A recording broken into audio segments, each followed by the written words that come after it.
I can't stand single-parent households, especially those with only the mother. They live easy lives off of tax exemptions and welfare benefits, all courtesy of the government. The owner, with his unilateral prejudice, blames us without even understanding the country's system. But I know who you really are. My name is Lisa. A 37-year-old woman who received a jar full of earthworms and pilled bugs from my young daughter for my birthday, with her saying, "It's a gift for Mom." They were all collected from our backyard. I was happy with her love, but how should a mother who dislikes bugs deal with this? Just like me, you like bugs in your childhood, but in the future, I bet you'll faint at the sight of these. Of course, I couldn't voice these thoughts. Parenting is a daily struggle. Such words hit home.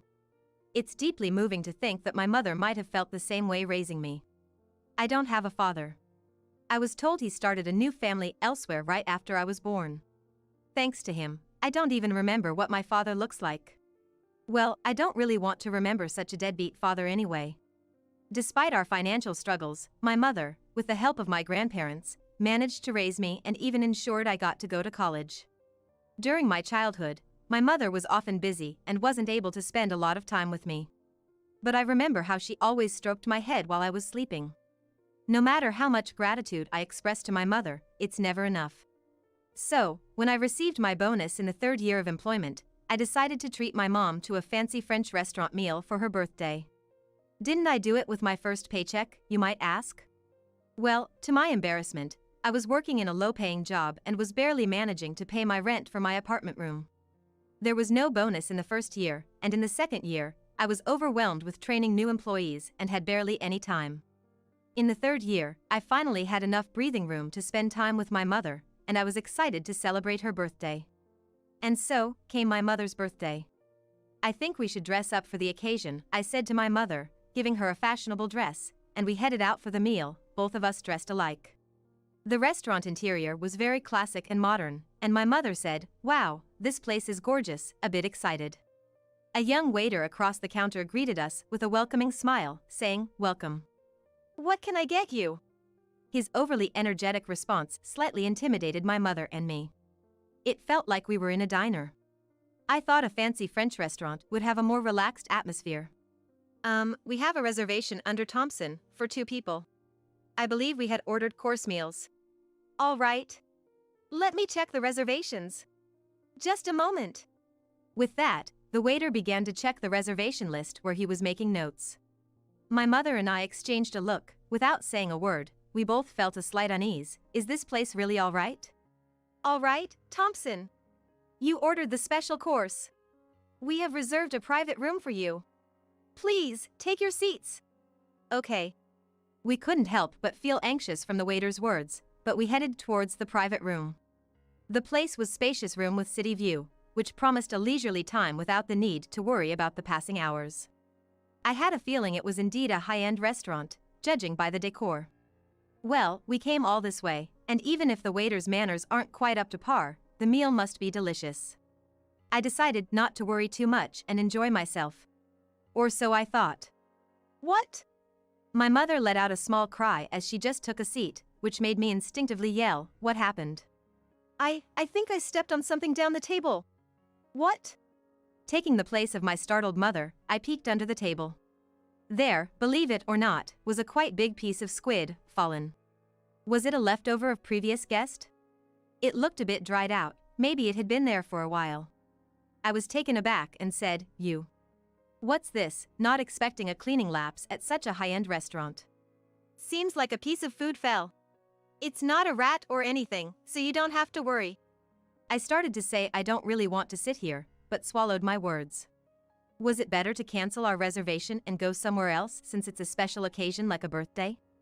But my mother was looking forward to eating French food for the first time in a while, and could we even get a reservation at another fancy place at this point? As I was pondering these thoughts for a few seconds, the sliding door swung open, and the waiter from earlier appeared, saying, "Wow, we got a couple of beauties here. How old are you? Got a boyfriend? I'm gonna take your drink orders now." The waiter, all smiles, seemed completely unaware of his inappropriate behavior, prompting our drink orders, and I was left contemplating whether to leave. This was the only chance to flee. Excuse me, but there's a piece of food under the table. I decided to bring up the restaurant's failure first since there could be a cancellation fee if we canceled on the day. Even high-end restaurants are run by humans and mistakes are bound to happen. So I brought up the cleaning issue, rather a slightly apologetic one, assuming they wouldn't charge a cancellation fee once they realized their own fault. Or so I thought. Oh, our dad, well, the owner. It's only the owner and me working here, so these things happen occasionally.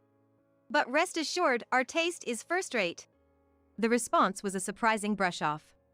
And this man, he wasn't just a waiter, he was the owner's son. What kind of upbringing did he have?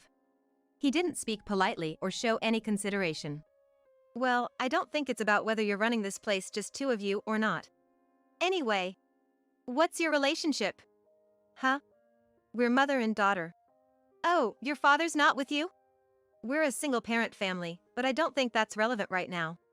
Before I could finish my complaint, he interrupted me. Huh? A single-parent family? Yes. He let out a sigh and held his head. Just wait a moment. Dad. Leaving the sliding door open, he went off to the back where the owner was presumably preparing meals. After a short while, the owner and the son came back to us. This woman, tempting men and even having a child irresponsibly. The owner pointed at my mother with his chin and said this as soon as he started speaking. The unexpected words left me and my mother bewildered, not knowing what he was talking about. I really can't stand single-parent families, you know. Women playing around with men, getting married on a whim, popping out a kid, and then divorcing at the drop of a hat. And on top of all that, they soak up all sorts of support from the government as the vulnerable. It's just unbelievable. Disgusting parent and child. Sorry about that. My dad here, he hates single-parent families the most. He apologized for his father's words, but his face was full of smirks, showing no signs of sincere apology. Wait, why do we have to listen to your baseless accusations? What do you know about my mom? She didn't become a single mother or give birth to me out of some frivolous circumstances. In my frustration, I raised my voice. My mother gently tugged at my arm. Come on, let's go home. Looking back now, I should have taken her advice and left the store without a word. But I was so upset by the harsh words directed at my mother, I blurted out to the owner, apologize.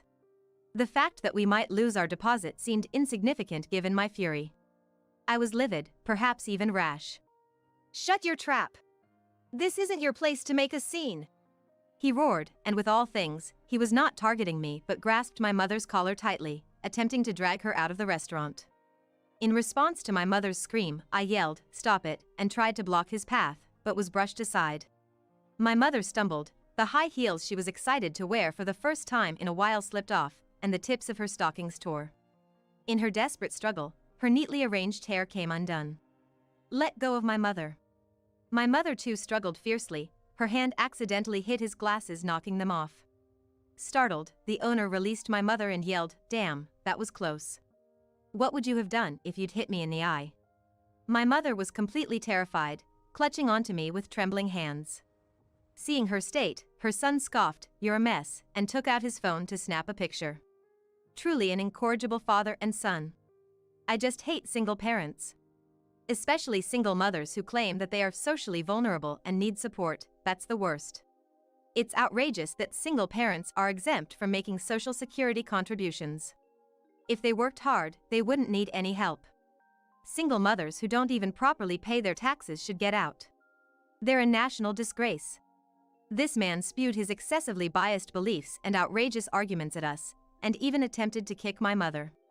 I protected her just in time, but the very thought of him trying to kick an elderly woman with frail bones was horrifying. By the way, my mother never used any of those Social Security contribution exemption benefits that he so despised, available to single-parent households. Back then, she wasn't knowledgeable about administrative matters, barely aware of such things. She never intended to rely on such systems and had just worked relentlessly. It wasn't the first time we've heard sarcastic remarks like single-parent households get a lot of exemptions, right, from those who misunderstand the situation, but this was the first time we faced such harsh abuse. In addition to financial struggles, there's plenty of discrimination and public scrutiny for being a single parent. Unfortunately, there aren't many people who understand that. We were frequently looked at with prejudice and disdain since my childhood, and I thought I had become used to it, but it was truly frustrating to encounter such a situation, especially on a day when I wanted to make my mother happy. Why should we have to listen to such words from people like these? I stared at the face of this man, whose glasses I had knocked off, and suddenly remembered the incident that day. "You're the one who needs to get out." Huh? The man and his son were taken aback by my sudden counterattack. "Why do I have to leave?" the man asked. His son then grinned and said, "Dad, you didn't do anything wrong, did you?" His son was really nonchalant. It seemed like he thought I was bluffing. "Just you wait." I didn't answer his question, but instead took out my phone. "Hello, is this the police? I'm the one who gave a witness statement about a theft the other day." "Yes, that's right. I'm calling because the suspect is at Bon Appetit on 2nd Street. The police said they would immediately head to the scene, and I ended the call. Theft, the owner of the restaurant paled and yelled, "Don't make up stories." "It's not a made-up story. You broke into a house nearby the other day, didn't you? I thought I recognized your face, and when I thought about it, you must be the burglar from that time." "That's right. Just about 2 weeks ago, when I went to a friend's house, I witnessed a man running away with belongings from a nearby house. I told the police about his features in detail, and they even created a sketch of him. The culprit had broken into the vacant house of a wealthy elderly person and stolen cash from a dresser before fleeing. He hasn't been caught yet. He was wearing glasses in the restaurant, so I didn't recognize him immediately, but I had the feeling that I had seen him somewhere before. When my mother scuffled with him and his glasses came off, and he glanced at us, I was certain he was the burglar." "I don't know anything about it. I didn't do anything like that." The moment the man yelled, a police officer came from the nearby police station and surrounded him in no time. "Let's hear what you have to say," the officer said, ignoring the man who was shouting, "This is nonsense. You take back your statement. I'm not the criminal." "If that's the case, why not go to the police station and prove your innocence? If you haven't done anything wrong, you won't get arrested." "This has nothing to do with that. When the owner started shouting loudly, a police officer stepped in between us, suggesting calmly, "Why don't you come down to the station, just as she suggests?" "Shut up." The owner raised his voice and made a threatening gesture at the officer. "Interfering with an officer in the performance of our duties, huh?" smiled the female officer. Just like that, the guy was restrained by the officers, his arms held firmly at his sides. If he was really innocent, he should have just compiled and gone to the station. Now he's added another charge to his sheet. What an idiot. "You were repeating remarks that look down on single mothers. I just want to make something clear. My mother paid her dues just like everyone else. She was a tough lady, worked in construction operating heavy machinery amongst men when she was young. She fought her way through a male-dominated world to raise me. She deserves respect, not your judgment. At the very least, I don't want to hear it from a lowlife who breaks into people's homes." As I said this with a smile, the guy was livid, but with 2 burly officers standing beside him, there was no chance of causing a ruckus. His son looked baffled throughout, only able to utter, "What's going on?" The owner was then taken to the station and we were questioned. Well, Mom's birthday celebration was ruined, so I made it up to her later by taking her to a nice traditional French restaurant. It seems that the owner used to run the restaurant with his wife. But once their child became an adult, his wife told him, "It's hard being treated like an employee both at home and in the restaurant. I want to live my life freely from now on," and they ended up divorcing. The owner's bitter attitude towards single-parent families, particularly single mothers, seems rooted in a twisted resentment towards his ex-wife. He thought that without a man working, a woman can't even raise a child. She's been leeching off me and then has the nerve to leave. From what I heard, his wife used to manage the restaurant while carrying their child on her back, and he was the type who'd yell, "Quiet down. Shut that kid up," when their child cried. Probably, she managed to balance both work and parenting on her own, while he didn't help at all. The owner was bossy and arrogant, believed that he did everything and that they were able to live thanks to him. Hearing all this, I thought to myself, no wonder she wanted a divorce. After the divorce, for some reason, the restaurant started losing customers gradually. Perhaps it was due to lack of cleaning or subpar customer service. I remember that when we visited, there were no other customers. To maintain its reputation as a luxury French restaurant, he couldn't just drop the prices, and attracting new customers also didn't work out. The business was steadily going downhill. He should have hired someone, but for some reason, no one stayed for long. The exact reasons aren't known, but it seems that many quit due to his verbal abuse. Most likely, it was a personality issue. Eventually, he had to cut down on staff costs, and reluctantly made his son help out, but as you all know, his son wasn't good at customer service at all. He frequently caused troubles with customers, causing even more to leave. By the time his operating funds began to run dry, he didn't hesitate to resort to stealing. Apparently, he'd burgled once before when he was a student, and got away because there were no witnesses. Having gotten a taste of it, he easily slipped back into thieving, and it was his second offense when I caught him in the act. The fact that I remembered his face was a huge help, and the police were really grateful for it. After that, his restaurant naturally went out of business. He might be out of jail now, but I haven't seen him around here.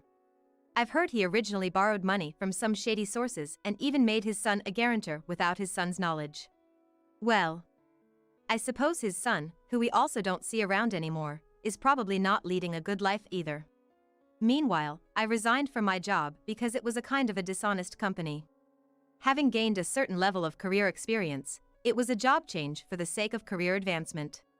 I was in sales at a company that creates web advertisements, and since the COVID pandemic, remote sales have increased. As a result, I'm spending more time with my 5-year-old daughter. Seeing me like this, my mother once remarked, "You really want to be with your child when they're small, don't you?" It made an impression on me. Honestly, as a child seeing my always busy mother, I often thought, maybe mom cares more about work than me. But now I'm glad to know that she wanted to be with me even though it took a long time to realize it. By the way, I met my husband at my new sales job after switching companies. He even used that French restaurant for business entertainment at one point. When I told him about what had happened there, he was surprised, saying, "I stopped using it because there were fewer customers and the service was arrogant, but I didn't know that was going on." It was a somewhat famous restaurant, and I don't know if it's appropriate to call this a shared topic, but our conversation became lively and he invited me to a French restaurant he recommended, which led to us dating. Ironically, that restaurant was like a Cupid for our love. Despite everything that happened, I'm a bit grateful to it. Before getting married, I worried about being judged for not having a father.